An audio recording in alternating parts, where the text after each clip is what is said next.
संकल्पों को पावरफुल करना है, चित्त निर्मल हो जाए। समझते हैं हिंदी? निर्मल बहुत बड़ा शब्द है ये, छोटा नहीं कि निर्मल वाणी। निर्मल वाणी बहुत बड़ी चीज है। अंतर्चित्त निर्मल हो जाए, किसी के प्रति कोई वैर भाव न रहे, ईर्षा द्वेष घृणा न रहे, कोई निगेटिव फीलिंग न रहे, एकदम पवित्र भावनाएं सबके लिए, सुख देने की, सबका कल्याण करने की, सबको आगे बढ़ाने की भावनाएं जगा के जानी है यहाँ से। चाहे कोई नए हैं या 5, 10, 20 साल वाले हैं, सभी को ये काम करना है। देखो बहुत इंपॉर्टेंट चीज होती है, हमें क्या पुरुषार्थ करना है उसको जानना। बहुतों को इसका पूरा पता नहीं होता, सोचते हैं योग लगाना, बस बाबा को याद करना, वो तो ठीक है, परंतु और भी बहुत कुछ करना है। चित्त की जन्म जन्म की अग्नि को बुझाना है। कौन सी अग्नि है वो? योग तो अग्नि बुझाएगी, विकारों की अग्नि जो आत्मा की आंतरिक शक्तियों को नष्ट कर रही हैं, जो उसे आगे नहीं बढ़ने देती। विकारों का विस्तार बहुत बड़ा है। कुछ विकार ऐसे हैं जिनको कभी मनुष्य विकार मानता ही नहीं। कौन सा है उनमें? एक, सारे ही बड़े हैं, पर सबसे सूक्ष्म है मोह। मोह जिसको छोड़ना सहज काम नहीं, क्योंकि मोह का पता नहीं चलता। विषय विकार आएंगे, मन में पता चलेगा, क्रोध आएगा पता चलेगा, लोभ होगा पता चलेगा, इच्छाएं बढ़ गई, अहंकार का भी जिसको ध्यान है उसको पता चलेगा कहाँ अहंकार आ गया। लेकिन मोह, उसका कुछ पता नहीं चलता। और मोह को ठीक से समझना भी सबके बस में नहीं है। आपका छोटा बच्चा बीमार हो गया, अब आपके मन में दुविधा है, मैं इसका इलाज कराऊं, इसकी केयर करूं, ये मोह तो नहीं है? उत्तर दो। ये मोह नहीं, ये जिम्मेदारी है। कई फिर ऐसा गलत कर लेते हैं कि नहीं हमें तो निर्मोही बनना है, किसी पे ध्यान नहीं देना है। उससे लोग गलत समझते हैं कि इनका ज्ञान कैसा है, क्योंकि परिवार के सब लोग तो ज्ञान में नहीं होते ना, वो गलत समझेंगे। इसलिए कर्तव्य पालन अलग चीज है, मोह अलग चीज है। और मोह को छोड़ने का एक ही तरीका है, केवल एक। बोलो कौन सा? आप सब जानते हैं, वो कोई बड़ी चीज नहीं है। आत्मिक दृष्टि, उसे आपे छूटेगा, वो बैलेंस आ जाएगा, अवस्था निर्मोही होगी और कर्तव्य भी हमारे ख्यालों में रहेगा। मोह के साथ ही दूसरी चीज होती है आसक्तियां, ममत्व। ये अलग अलग शब्द हैं। मोह देहधारियों से होता है, आसक्तियां पदार्थों से होती है, ममता भी देहधारियों से ही होती है। हमारे पास जो साधन है उनमें हमारा मोह रहता ही है, क्योंकि हमने वो मेहनत से इकट्ठे किए होते हैं। भाई लोग कमाएंगे, रात दिन मेहनत करके, बहुत मेहनत करके घर में अपने चीजें लाई हैं, उनमें मोह रहेगा या नहीं? आसक्ति रहती है, मनुष्य का जुड़ाव रहता है उनसे बहुत ज्यादा। लेकिन वो होते हुए, उनका यूज करते हुए, मैं उदाहरण देता हूं, भोजन। अच्छा भोजन खाते हुए, अच्छा भोजन खाते हुए, ये नहीं रूखा सूखा खाएं कि अनासक्त होना है, संन्यास मार्ग नहीं है। अच्छा भोजन खाते उसमें आसक्त न हो, ये गुह्य ज्ञान की बात है। और उसका तरीका भी यही है कि हम सदा याद रखेंगे, भोजन के बारे में तो याद रखेंगे, ये शरीर के पालन पोषण के लिए है, लेकिन और जो वस्तुएं हैं उनके लिए संकल्प रखेंगे सभी, ये सभी यूज करने के लिए है, बाकी विनाशी हैं। ये एक दिन छूटनी है, छूटनी है या नहीं? लेकिन अगर हमें आने वाली प्राप्तियों का आभास होगा, उनका ज्ञान होगा, तो इनसे बुद्धि हटती जाएगी। आपका एक घर है, बहुत सुंदर है, 5 कमरों का है, अच्छा बड़ा है, नेचुरल, उसमें आपको सुख मिलता है, रहने वाले 5 लोग ही हैं, आपने प्यार से तैयार किया है, उसको सजाया है, उसमें आसक्ति रहेगी। लेकिन जिस दिन पता चल जाएगा कि सतयुग का हमारा घर कैसा होगा, है सोने का, वो भी महल। अब जो ये घर है 5 कमरों का, इससे कम से कम 10 गुना बड़ा हर एक का, कम से कम। छोटे छोटे जो होंगे ना प्रजा, उनका भी 10 गुना बड़ा, सोने का, हीरे लगे हुए। तो अगर वो सामने आने लगे तो ये क्या लगेगा, अरे तो छोटा सा है। आसक्तियां छूटने लगेंगी आगे चलकर।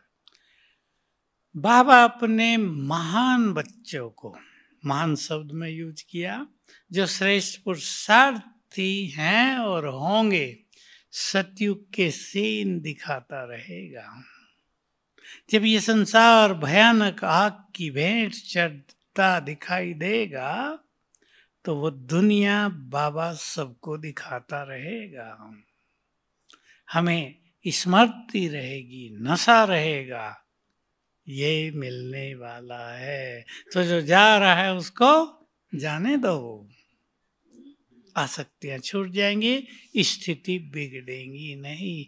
जिनको प्राप्तियों का आभास नहीं होगा, उनको क्या संकल्प होगा, हाय मेरा घर चला गया, बाबा ने इतनी मदद भी नहीं कि मेरा घर तो बचा लेता। अब बचा लेता तो वही स्वर्ग में लेके जाएंगे, बचाएगा तब जो स्वर्ग में जाने लायक हो वो घर। उसे तो देवदूत निकाल देंगे कि इस घर में रहना तो कलयुग में ही जाओ, हो जाएगा या नहीं? तो मोह ममता आसक्तियों को जीतने के लिए बहुत अच्छे आत्मिक स्थिति के अभ्यास, 5 स्वरूपों के अभ्यास सभी को बहुत बढ़ाने हैं। यहाँ पाए हैं 5 स्वरूपों के अभ्यास अच्छी तरह सीख कर जाना, कैसे उनका अभ्यास करना है। सवेरे भाग दौड़ नहीं करना कि चारों धाम में बैठ के आए, बैठने का महत्व नहीं है कि भाई हम तो चारों धाम कराए, इससे नहीं काम चलेगा। उन स्थानों का जो महत्व है उसके साथ वहां जाएंगे। अब झोंपड़ी में सारे ही पहुंच जाए, आप ही पहुंच जाए तो चलेगा काम? इसलिए भाग दौड़ की जरूरत नहीं।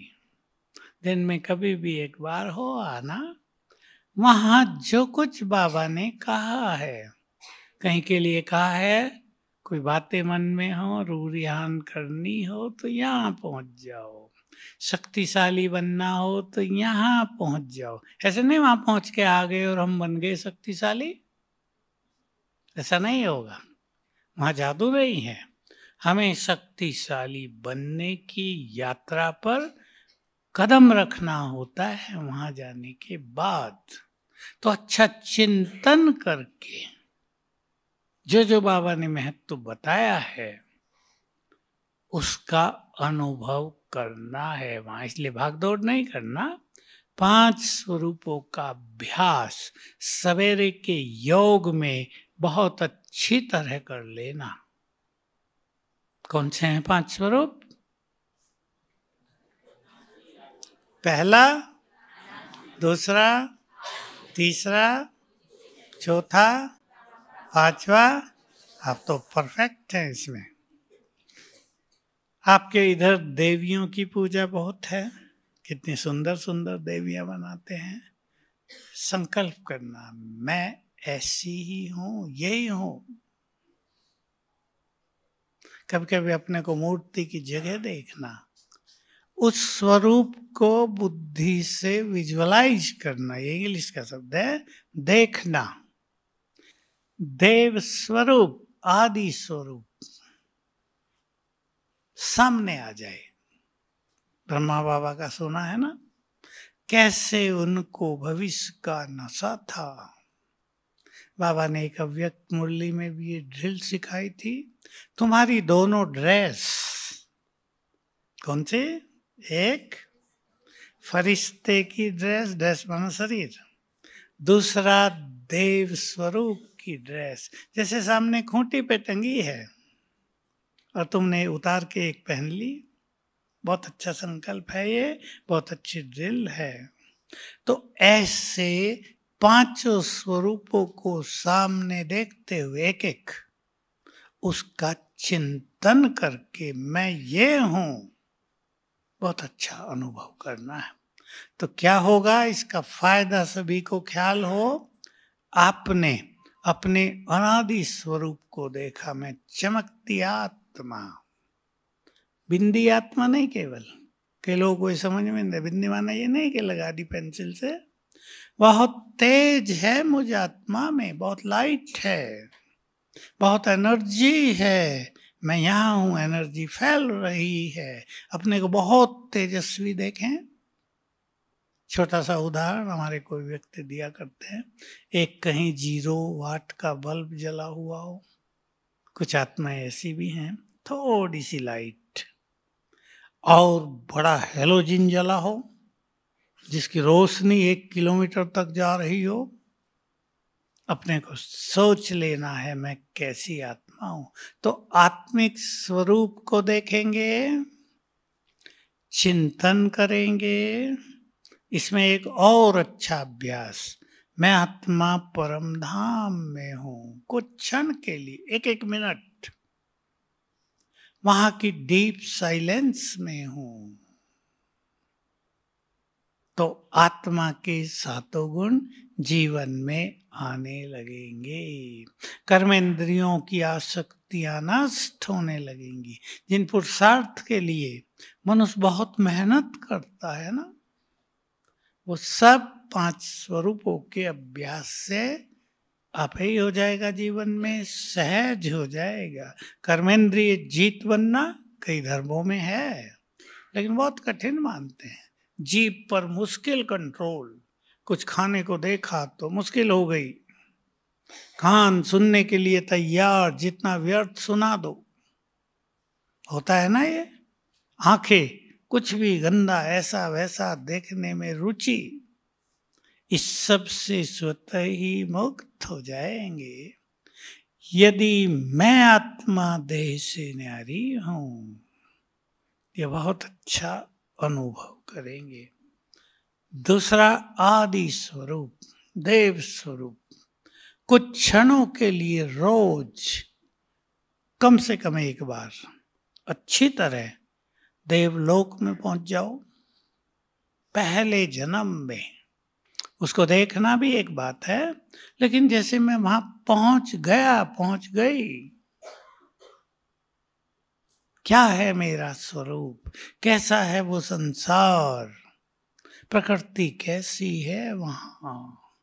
क्योंकि कलयुग में हम सब रहते हैं, भले ही संगम पर है, पर कलयुगी दुनिया है ना। कलयुग में रहने वालों को ये समझ में कम आता है कि सतयुग कैसा होगा, क्योंकि हमने इसी युग को देखा है। लेकिन बाबा ने हमें सब कुछ बता दिया है। सवेरे चिड़ियाएं उठाएंगी, कैसे? गीत गाएंगे। एक पेड़ पे 100-200 चिड़ियाएं बैठी हैं, चूं चूं चूं चूं कर रही है, म्यूजिक बजेगा। हमने तो देखा है, हमारे यहाँ करती हैं, बहुत अच्छा लगता है। तो क्या क्या होगा वहां, उसमें कुछ क्षणों के लिए खो जाएं, तो जो कुछ वहां है वो इस जीवन में आने लगेगा। वहां की प्योरिटी जीवन में आने लगेगी। थोड़ा सा ध्यान देंगे, हम वहां प्रकृति के मालिक हैं, अब भी हम इस प्रकृति के मालिक हैं। तो चिंतन और वहां पहुंचना, ऐसे ही इस देवी स्वरूप, बहुत सुंदर स्वरूप है ये। मैं अष्टभुजाधारी देवी हूं, ये मेरे गुण हैं। अपने गुणों को याद करना। कैसी होती हैं देवियां, पता है ना, आपके यहाँ तो महिमा बहुत गाई जाती होगी। कैसी होती हैं देवियां, वही मैं हूं, तो वो सारे गुण मेरे हैं, तो मुझ में आ जाएंगे ना फटाफट। जिस चीज को हम ये समझ लेंगे ये मेरे हैं, ध्यान देंगे इस सूक्ष्म साइकोलॉजी को, ये मेरे हैं, वो मेरे अंदर आते जाएंगे। जिस चीज को हम रिजेक्ट करेंगे, ये मेरी नहीं है, वो जाती रहेंगी।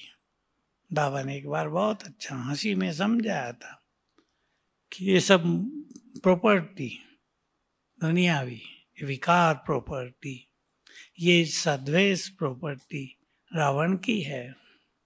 तुमने इनको अपना बना लिया है, कहने लगे हो ये मेरी है, रावण तुम पे केस नहीं कर देगा, जज साहब को नहीं कहेगा, जज साहब ये मेरी प्रॉपर्टी को अपनी कह रहे हैं।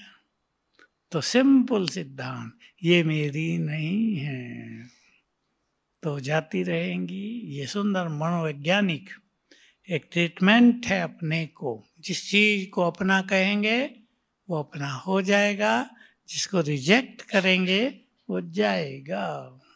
इसको अपने जीवन में सभी को अपनाना है। हमें अपने जीवन को, आप सभी गृहस्थ में रहते हैं, अपने परिवार को, अपने गृहस्थ को क्या बनाना है? आश्रम। उससे भी अच्छा,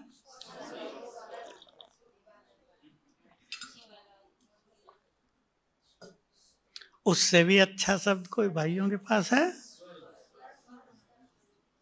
महान तीर्थ। कलयुग में स्वर्ग से भी सुंदर महान तीर्थ को मानते हैं। हमें अपने घर को आश्रम बनाना है, मंदिर बनाना है, स्वर्ग बनाना है, सब बातें ठीक हैं, या तीर्थ बनाना है। और बहुत अच्छी बात आप सोच लें, आज आप में से जो बहुत अच्छा चिंतन करते हैं, बहुत अच्छा पुरुषार्थ करते हैं, वो ये सोच लें, मुझे अपने जीवन को चलता फिरता तीर्थ बनाना है। ये बहुत बड़ी बात होगी, चलता फिरता तीर्थ। यहाँ तो तीर्थों में जाकर भी मनुष्य को वो सब कुछ नहीं मिलता जो वो सोचते हैं। एक तीर्थ का हम सुन रहे थे कि जल्दी चलो, जल्दी आगे चलो, जल्दी आगे चलो, वहां ठहरने ही नहीं दे रहे थे किसी को, एक एक सेकंड जल्दी चलो, मूर्ति को देखा आगे बढ़ो। और हम चलते फिरते तीर्थ बन जाएं तो हमसे सबको लाइट माइट मिलती रहे, हमारे चलने से लाइट और माइट फैलती रहे, हमारे बोल दूसरों के लिए वरदानी बनते रहें, हमारे कर्मों से दूसरे अच्छे कर्म सीखते रहें। ऐसा हम अपने को तीर्थ बनाएंगे। और अपने घरों को, जो आपने बोला, हमें मंदिर बनाना है, आश्रम बनाना है, तो हमारी स्थिति कैसी होनी चाहिए? नहीं, श्रेष्ठ तो एक शब्द है। हमारी स्थिति में क्या क्या होना चाहिए? बोलो, अब बोलो विस्तार से कम 4-5 बातें। ठीक है। सत्यता, ईमानदारी, पवित्रता, एक रस स्थिति, आगे बोलो, प्रसन्नता, क्या नहीं होना चाहिए, क्रोध नहीं होना चाहिए। मोह की बात अभी छोड़ दो, वो धीरे धीरे जाता है, वो एक दिन में नहीं जाएगा। क्रोध नहीं होना चाहिए, बहुत लालच नहीं होना चाहिए। मैं बहुत शब्द बोल दिया, थोड़ा तो रखना पड़ेगा आपको अभी। बहुत लालच नहीं। पवित्रता बहुत अच्छी हो हमारी, क्योंकि हमारी स्थिति के वाइब्रेशंस पहले घर में फैलते हैं, आपके बच्चों को जाते हैं। अगर किसी के बच्चे बिगड़ रहे हों तो कहीं ना कहीं माँ बाप भी उसके जिम्मेदार होते हैं। अपने वाइब्रेशंस को सुंदर बनाओ, आपका घर सचमुच मंदिर बन जाएगा। आजकल मंदिरों से भी सुंदर आपका घर बन जाएगा, जहां लोग कहेंगे आने वाले समय में, आपके सामने ये बात आने वाली है, हमें अपने घर में बैठने दो आधा घंटा, हमारा चित्त शांत हो जाए। हमें अपने घर का एक बार भोजन खिला दो, प्रसाद है आपके घर का भोजन। हमारे दुख दर्द दूर हो जाएं। हमें अपने घर का पानी पिला दो, हमारा चित्त शांत हो जाए। हमारे सिर पे हाथ रख दो, फटा जा रहा है सिर, शांति मिल जाए, तनाव हट जाए, दुख मिट जाए। ये समय आने वाला है। बहुत कुछ हो गया संसार में 2-3 मास में। अभी कितने युद्ध हो गए, कितने देशों में संघर्ष हो गए, बरसात ने क्या क्या कर दिया, आप सब सुनते होंगे। ठीक है ना। कुछ जगह बिल्कुल सेफ हैं, इधर भी थोड़ा थोड़ा हुआ, ज़्यादा नहीं। गुजरात में भी ज़्यादा कुछ नहीं हुआ, महाराष्ट्र में भी नहीं हुआ। नॉर्थ का नंबर ज़्यादा आया। कई देशों में भूकंप हो गए। सूडान की चर्चा आ रही थी, अफ्रीका के ऊपर का देश है। एक बड़ा गांव था, धरती फटी, पूरा गांव अंदर समा गया। एक व्यक्ति बचा केवल, जो बाहर था कहीं। अफगानिस्तान में भूकंप हुआ, बहुत नुकसान कर गया। नेपाल का हाल तो सुनते होंगे, आपके समीप है। क्या क्या कर दिया लोगों ने वहाँ। एक्चुअली किया नहीं, ये कराया गया। कहीं ना कहीं से पीछे कोई ना कोई होते हैं। नहीं तो भला अपने देश के युवक अपनी इतनी संपदा को जलाएंगे? दिल दहलेगा, हमारी चीज है, हमारा धन लगा है। तो ये सब हो गया। ये विनाश के लक्षण है ना, जो बाबा कहते हैं विनाश काले, वही हो गया। तो जैसे सद्बुद्धि समाप्ति हो गई हो, तो ऐसी परिस्थिति बढ़ती जाएंगी, लोगों की अशांति बढ़ेगी। क्योंकि जो कर्म मनुष्य करता है वो रिटर्न होता ही है। अब जिन्होंने दूसरों के घर जलाए, उसका रिटर्न उनके पास आएगा किसी न किसी रूप में। जब आएगा तो सोचेंगे हमने क्या पाप किया, उन्हें पता ही नहीं कि वो कुछ पाप कर रहे हैं। तो संसार की स्थिति मानसिक रूप से बहुत बिगड़ेगी। आपके घर यदि मंदिर बने होंगे तो वहां बैठने से ही लोगों के चित्त शांत होंगे, बुराइयां नष्ट होंगी। तो हमें इन सब चीजों से बचना है और अपने जीवन को संतुष्ट, निरंकारी, निर्मल, बहुत सरल, शुभ भावनाओं से भरा हुआ, बहुत नम्रता की हम प्रतिमूर्ति बन जाएं। इन गुणों से संपन्न होना है। बाबा ने नम्रता के लिए मधुबन वालों से मिलते हुए कभी बोला था, इस हॉल में, यहीं बहुत पहले की बात है। नम्रता तुम्हारा कवच है। मुझे तब से याद रहा वो। नम्रता कवच है। परिवारों में भी जितने आप नम्र रहेंगे, सबका स्नेह भी रहेगा, आपकी बात भी सुनी जाएगी। क्रोध वाले की बात ज्यादा सुनी नहीं जाती, उसमें प्रभाव खत्म हो जाता है। अहंकार जिसको होता है उसके बोल में प्रभाव नहीं रहता, भले ही सोचे मैं बड़ा पावरफुल हूँ। पावरफुल वो नहीं है, उसका अहंकार पावरफुल है, अर्थात एक बुराई पावरफुल है। तो हमें चित्त को शुभ भावनाओं से भरना है। सभी अपने को संतुष्ट आत्माएं बनाएं। सब कुछ पाना एक से है। अब संसार की प्राप्तियों के पीछे जो भागेंगे, विचार कर लो इस बात पर, संसार की प्राप्तियों के पीछे जो भागेंगे ईश्वरीय प्राप्तियों से वंचित हो जाएंगे। और संसार की प्राप्ति आपको हो जाएगी बहुत जब आप उसके पीछे भागेंगे, लेकिन जब वो जाएगी तो भविष्य खाली, क्योंकि ईश्वरीय प्राप्तियां की नहीं और वो काम नहीं आ रही हैं। देख लिया पंजाब में, हिमाचल, उत्तराखंड में जो कुछ हुआ, कश्मीर में भी हुआ, देख रहे हैं लोग क्या हाल हो गया। किसानों का तो इतना पानी आया, सारी फसलें नष्ट हो गई और बहुत नुकसान हुआ। खराब मिट्टी खेतों में आ गई। अब उसको उपजाऊ बनाना ये बहुत मेहनत का काम होगा, सालों लग जाएंगे। तो किसानों को बहुत नुकसान हो गया। सरकारें भी कितना दे पाएंगी? थोड़ा बहुत दे सकते हैं, पेट भरने को दे सकते हैं, ज्यादा तो कहाँ दिया जाएगा। तो हम सभी ऐसे वाइब्रेशंस फैलाएंगे। सभी संकल्प कर लो, अब बाबा से सब कुछ लेना है। मैं आपको एक संकल्प दे रहा हूं, मुझे बाबा से क्या क्या लेना है। जो भी अच्छा चिंतन करें, कल नाश्ता करके लिखना, मुझे बाबा से ये लेना है।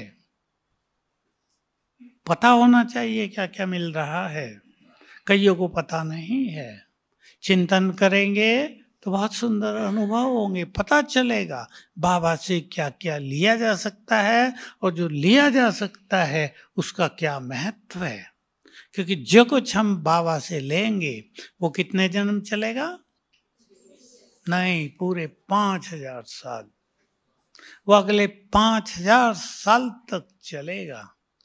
संपत्ति भले ही नष्ट हो जाएगी, खत्म हो जाएगी, लेकिन मान लो हम संतुष्ट हो गए, मान लो हमने बहुत अच्छी गहन शांति का अनुभव कर लिया, हमने ईश्वरीय सुखों को संपूर्ण रूप से पा लिया, ये चीजें द्वापर से भी हमारे साथ रहेंगी। हमने अपने जीवन को यहाँ सरल बना दिया, वो संस्कार द्वापर से प्रकट होगा। सतयुग में उसकी जरूरत नहीं होगी, पर द्वापर से ये संस्कार काम करेंगे। इसलिए जो कुछ हम यहाँ बन जाएंगे वो चारों युग चलेगा। तो क्या क्या मुझे बाबा से लेना? उदाहरण के लिए सर्वश्रेष्ठ भाग्य, दिव्य बुद्धि, सारी शक्तियां, परमात्म प्रेम। थोड़ी सी बात सुना रहा हूं, आप चिंतन करना। सारे खजाने, दुआएं देनी तो हैं ही, पर लेनी बहुत हैं। और लेने में सबसे सुंदर बात है, हमें दुआएं मिल रही हैं भगवान की, जो और युगों में नहीं मिलेंगी। मांगते रहेंगे, और धर्म के लोग भी मांगते हैं, भगवान दुआ करो, खुदा से दुआ मांगो। यहाँ मांगने की बात नहीं, मिलेगी, अधिकारी बनेंगे तो भगवान के प्यार को जीत लें। और कौन उसके प्यार को जीत सकता है? सोचना है, जो उसके लिए कुछ करेगा। आपको कौन से बच्चे प्यारे लगते हैं? सोच लो। आपके 4 बच्चे हैं, उनमें से कौन से प्यारे लगेंगे? लायक, आपका बिजनेस है, जो बिजनेस में बहुत सफल होने लगे, मेहनत करने लगे, आप उन्हें पाकर निश्चिंत हो जाओगे कि मैं कल छोड़ भी दूं तो ये सारा काम संभालेंगे। वो बहुत प्यारे लगेंगे ना, जो आज्ञाकारी हों, चरित्रवान हों, जिनका व्यवहार बहुत अच्छा हो, और जो लड़ाकू हों। बस यही बात बाबा के साथ है, वो हमारा माता पिता है। वो किन्हें प्यार करता होगा सोच लो, जो उसके बहुत काम आते हैं, जो उनके उन कामों में मदद करते हैं जो करने आया है, जो बहुत पवित्र हो जाते, पवित्रता उसको बहुत खींचती है। जो देह से न्यारे हो जाते हैं वो परमात्म प्यारे बन जाते हैं। जो पुण्य कर्म करते हैं, बाबा को की एक बात आपको याद हो, जो बच्चे दूसरों को बहुत सुख देते हैं वो बाबा को बहुत प्यारे लगते हैं। तो मुझे संगम पे ये प्राप्त करना है। जो यहाँ प्रभु प्रेम में मग्न होंगे उन्हें जन्म जन्म संबंधों में प्यार मिलेगा। ये बाबा के महावाक्य हैं और बहुत गहरे हैं। जन्म जन्म हम एक परिवार में रहेंगे ना, परिवार प्यार से भरपूर होगा, एक दूसरे का सम्मान होगा, परिवार में बहुत खुशी होगी, शांति होगी। संपत्ति के लिए लड़ेंगे नहीं, द्वापुर से भी संपत्ति के लिए लड़ाई झगड़ा बहुत है, आजकल तो बहुत ज्यादा है, वो सब खत्म हो जाएगा। तो चिंतन करना, लिखना, कम से कम 10 बातें मुझे बाबा से ये लेना है। बाबा ने तो बहुत बड़ी बात कही हुई है, मैं तुम्हें अपना सब कुछ देकर खाली होकर वतन में जाकर विश्राम करूंगा। देखो भगवान क्या कह रहा है, मेरे पास जो है सब तुम्हें दे दूंगा, क्योंकि उसके काम का थोड़ा ही है। वो शक्तियों को क्या करेगा, वो शांति क्या करेगा, उसको तो भाग्य की जरूरत नहीं, वो तो भाग्य का विधाता है। उसको दिव्य बुद्धि की जरूरत नहीं, वो तो बुद्धिमानों का बुद्धिमान है। तो वो हमें देने आया है सब कुछ। मुझे जीवन में सुंदर विचारों से अपना श्रृंगार करना है। सुंदर विचार हमारी पर्सनालिटी होती है। सुंदर विचार मनुष्य का बहुत बड़ा श्रृंगार होता है, ये उसकी संपदा है। विचार बहुत बड़ी संपदा होती है। मुझे याद आई बचपन में एक कहानी जो संस्कृत में थी, पढ़ाई जाती थी, कि एक भारवी नाम का विद्वान था प्राचीन काल में। वो प्रदेश में पैसा कमाने जा रहा था, गरीब होते थे पंडित लोग।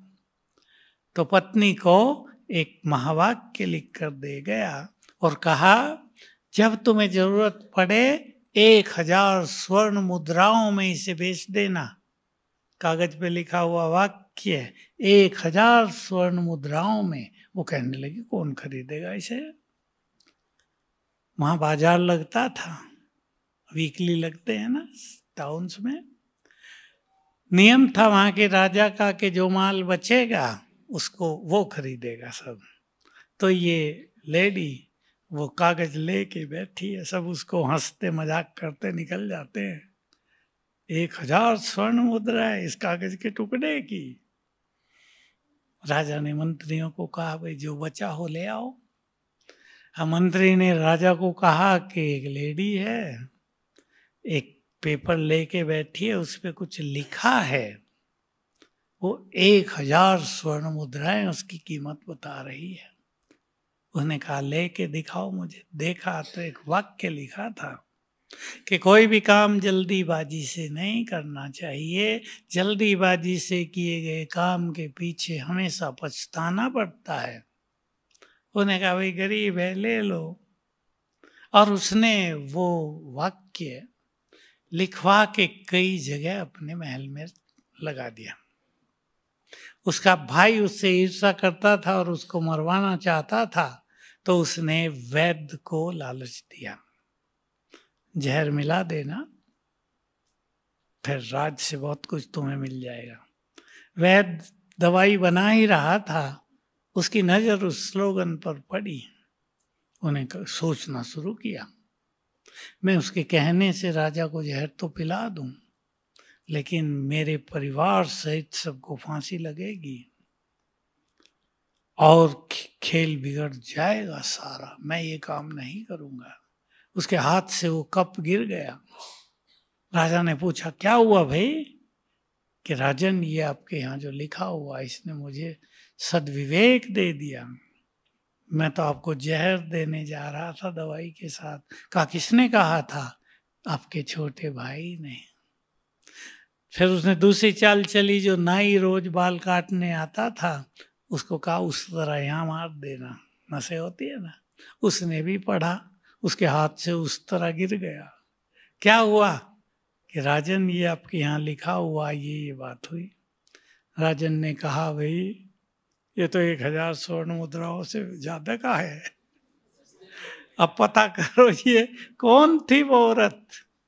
अब सैनिकों को भगाया, ढूंढा, उसका पति भी आ गया था। वो बहुत खुश था कि 1000 स्वर्ण मुद्राएं, वो तो पूरा जीवन में न कमा पाता। उसे राजा के पास ले गए, कहा, आपने लिखा है? कि हाँ। उसको अपना महामंत्री बना लिया। तो देखो, एक महावाक्य कितना काम किया। और बाबा के महावाक्य सोच लो, वो तो एक मनुष्य का वाक्य था। भगवान के महावाक्य जीवन की सबसे बड़ी पूंजी है। इसलिए मैं आपको एक बात और कहूंगा, यहां से ही शुरू कर देना, मधुबन से। अपने अंदर ज्ञान का बल बहुत भरना है, जिस पे लोगों का बहुत कम ध्यान है। मुरली सुन ली, बहुतों ने तो वो भी नहीं सुनी। घर बैठ के सुन ली, बाथरूम में सुन ली, खूब भोजन बनाते सुन ली, आधी सुनी आधी खा गए। होता है ना ये? मैं ठीक बोल रहा है नहीं? लेकिन मुरली को अपनी शक्ति बनाओ। बहुत अच्छा होता है सेंटर में जाके सुनना। चुस्ती रहेगी जीवन में। सवेरे उठेंगे, नहाए धोएंगे, तैयार होंगे, एनर्जेटिक होंगे, जाएंगे, बहुत फायदा होगा। बाबा की दृष्टि आप पर पड़ेगी। इसके लिए क्या करना सभी को? मुरलियों से 25 पॉइंट पावरफुल अलग लिख लेना। एक पेज पर नहीं, लाइनों में नहीं, एक पेज पे 2 पॉइंट बस, बड़े अक्षरों में, 25-30। उन्हें रोज पढ़ते रहना। वो पॉइंट्स आपको माया को जीतने में, विघ्नों को जीतने में, स्थिति को एक रस बनाने में मदद करें। ऐसी बातें लिखना जो कोई ये रहस्य लिए हुए हों, ऐसी बातें लिखना। जैसे बाबा ने कभी कहा, तुम्हारी सबसे बड़ी साधना है बुद्धि को स्थिर करना। बाबा ने कहा, बहुत सुंदर महावाक्य है जो यहाँ से आपको प्रैक्टिस में लाना है। मन के बोझ सारे मुझे दे दो। और आगे कहा, बहुत सुंदर महावाक्य है बाबा का, जो बाप संसार के बोझ उठाने वाला है, क्या वो आपके बोझ नहीं उठाएगा? आप इसे पढ़ेंगे, कोई बोझ है, बाबा को समर्पित करेंगे, मन हल्का हो जाएगा। वो महावाक्य जिसपे हमने तो बहुत कुछ बोला है बार बार, जब भी मुश्किलात आए दिल से कहना, मेरे बाबा मेरे साथी आ जाओ मदद करो। तो बाप भी बंधा हुआ है मदद करने के। ये लाइन अंडरलाइन करके लिख लो, मैंने भी लिखी थी। भगवान कह रहा है, मैं बंधा हुआ हूं तुम्हारे प्यार में, तुम्हें मदद करने तुरंत आ जाऊंगा। तो तुरंत याद आएगा ना, होश आ जाएगी। अकेले परेशान हो रहे हो, अरे क्यों नहीं बाबा को बुलाते? जब वो कह रहा है बुलाते ही मैं आ जाऊंगा, बंधा हुआ हूं, तो क्यों नहीं इस अवसर का फायदा उठाएं? ऐसी 25 बातें, बहुत गहरी गहरी बातें भी मुरलियों में हैं। साइलेंस पावर को बढ़ाओ, तुम प्रकृति को भी स्टॉप कहोगे ना, प्रकृति भी स्टॉप कर देगी।